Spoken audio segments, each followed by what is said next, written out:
It's probably like 6:30 in the morning or so. I'm headed over to meet up with my buddy Bobby, who is a skater and photographer. We're hoping to get some really nice light this morning. For those of you that are into film or maybe are starting to get into film, Negative Supply is a pretty cool product because it allows you to take film that you've gotten developed at the lab, and then maybe you didn't have the lab scan it. Maybe you want to have more control over your photo when you convert that negatives into positives. And so essentially you can just have the lab develop your photos, and then you can scan the photos at home yourself. That allows you to get these really high resolution scans. If you have a camera that has high megapixel count, you can get these really nice high resolution scans, and you can have a really fine-tuned control over what your photos are going to turn out like. It also is really cool because you can add the frames into your shot, and I think that's gotten really popular on Instagram. I feel like a lot of people leave in there like the film, the Portra 400 on the side of their shot. I myself am not super talented in film photography yet, though I want to learn more. Bobby is, and that's why I'm headed over to meet up with him and Mia and shoot some skate photos, and then we'll go back to his place and we are going to watch the entire process with the Negative Supply. So let's head over there and check it out.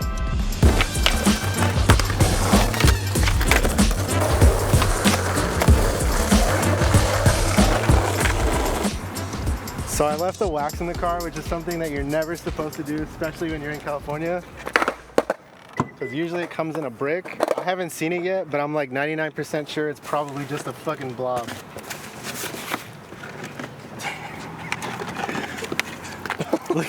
Look at this. It's normally a brick of wax. I think this is 2 pieces actually.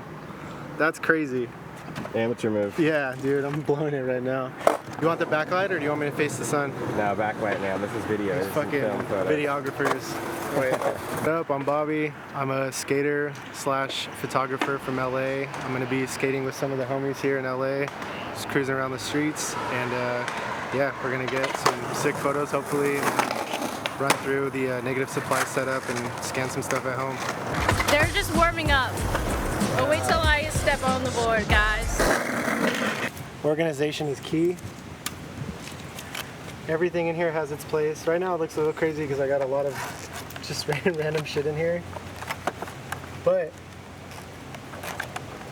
I did buy one of these recently, a film retriever. So when you're stuck shooting 160 and let's say it starts to get a little too dark, just pop out the roll and you could use this to reshoot it later. So you're not stuck with 160 and you don't have to bring another camera. Sometimes if you want to be extra, you could bring an extra camera, but I don't know. I like doing it the old school way. Loading film in daylight, such a good move.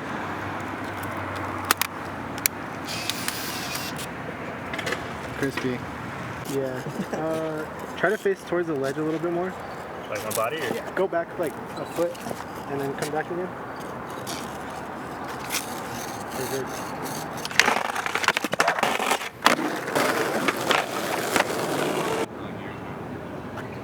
So for this shot I'm using the fill flash just because the light is like behind me. So I have the manual flash set. It doesn't have like any power settings, but it has the guide right here. So I got f11, I'm shooting at 80 ISO, and the shutter speed's at like 1/100th of a second. So usually comes out pretty crispy, especially when you're on the contacts with this flash shooting with the subject in front of the sun or the sun behind them. It just like pops and looks really sick.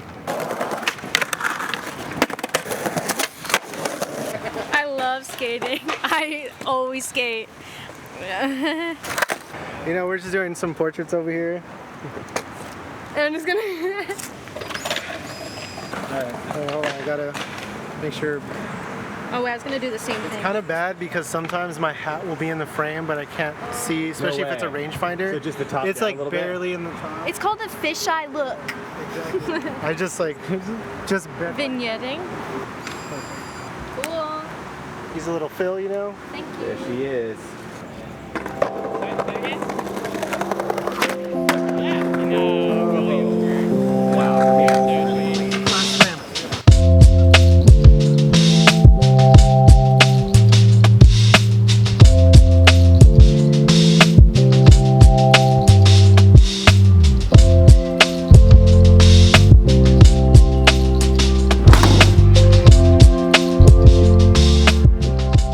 So here I'm using the Negative Supply setup. It's a DSLR scanning kit. Basically, instead of getting scans back from the lab, you could do it at home, which is pretty cool. You could really control the quality, the resolution of your scans, the colors if you're into editing them to give it a specific look. The setup takes hardly any space. I have it on the corner part of my desk.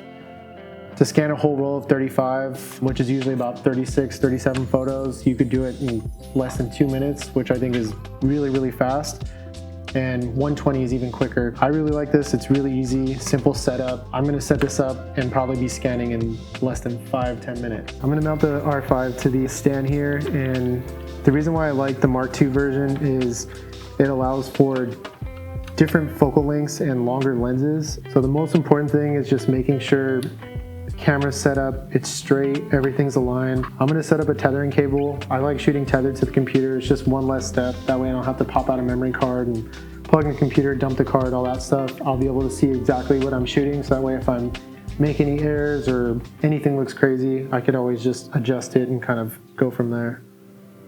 The next step is basically just getting my film ready to scan. I'm gonna grab my blower. You wanna make sure to keep dust off and everything. That's one of the benefits of shooting this stuff at night or with all the lights off, is you're able to see a lot more dust on the surface, so it's just less time to deal with that in post. What I'm gonna do is run my first roll of film through here. I'm gonna just go to the first frame, make sure I'm focusing. I use manual focus on this, and then you're gonna wanna focus on the grain just so it shows the photo exactly as you took it, so that way if something's misfocused or anything, you don't want to mess anything up, so you want it to look as perfect as possible. I shot everything for this on a Fuji 645. On that particular camera, you get 16 shots per roll, so we'll kind of see what we get from here. So once you get the negatives back from the lab, usually they come rolled up. Hopefully they're not folded flat or creased or anything, but it's really important before you scan to get the best quality. Make sure you lay them flat and just let them kind of chill. That way they're as flat as possible. Even though there's magnets built into this, having a flat scan is essential to making sure that all the colors and everything just look its best. So I got my film here. I'm gonna go ahead and load it into the negative supply 120 holder right here. This is the basic holder. It works just as good as the Pro holder. It just doesn't have your little knob, but you have this lever right here that's magnetic, so it snaps in, it locks everything in perfect. It keeps your film flat. And then the next step is just loading the film in. I have my lens set to manual focus. I'm gonna focus on the grain, make sure everything's looking good, and then start shooting. One of the good things about using manual focus and not relying on autofocus is once you set it once, as long as you're shooting the same roll or same type of film, you could just leave it on manual focus. I still check focus in Lightroom just to make sure everything's looking crispy, but you know, once you have it set once, you don't have to mess with it again, so win-win. All right, so now I have the film loaded. I'm just gonna use the blower here to get out any dust or anything.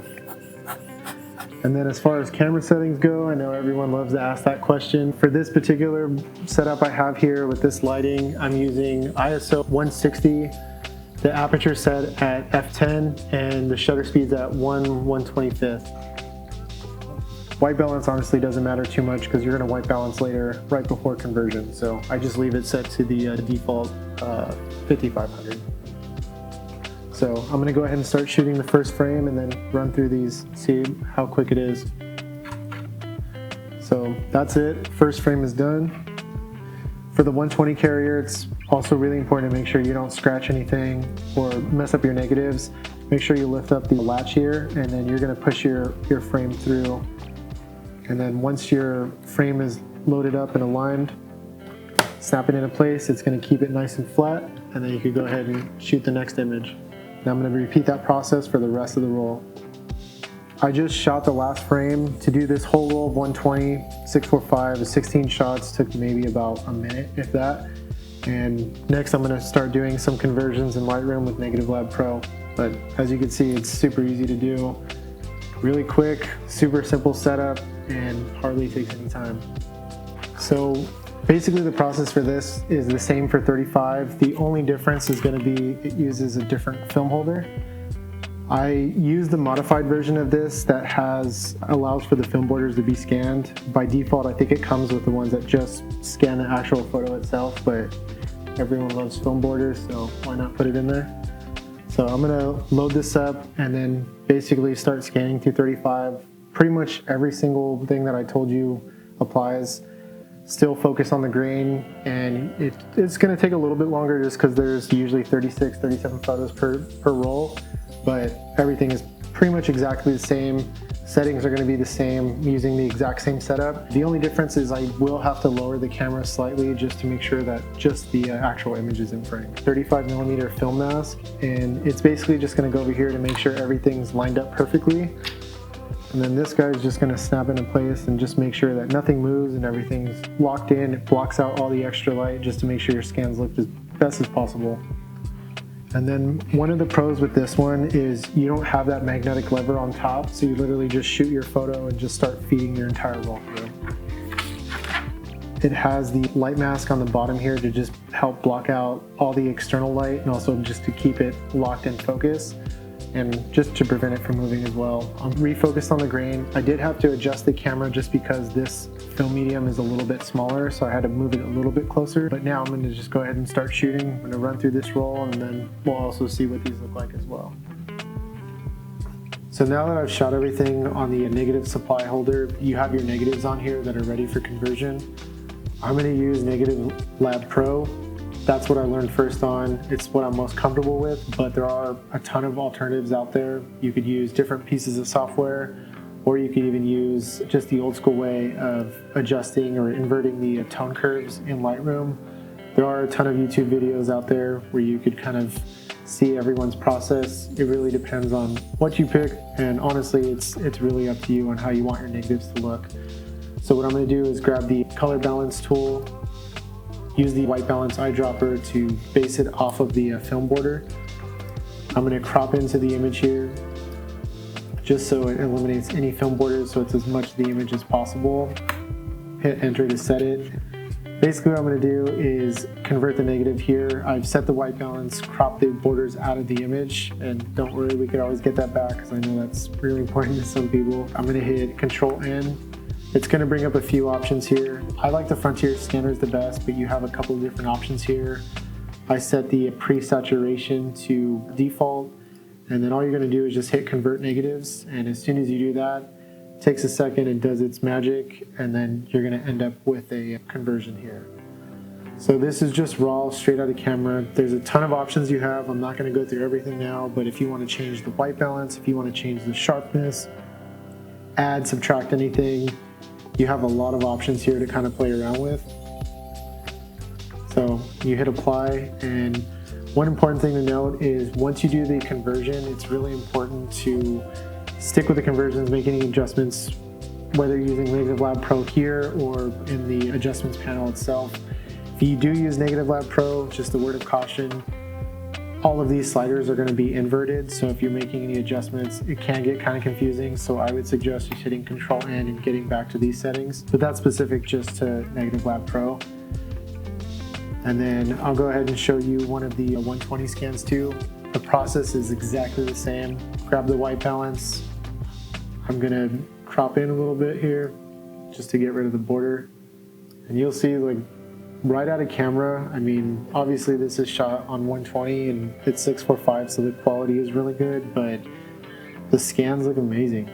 And even zooming into it, I mean, I don't want to go too close, but it's really clean. You see all the details, you see the grain, it's not too overly done.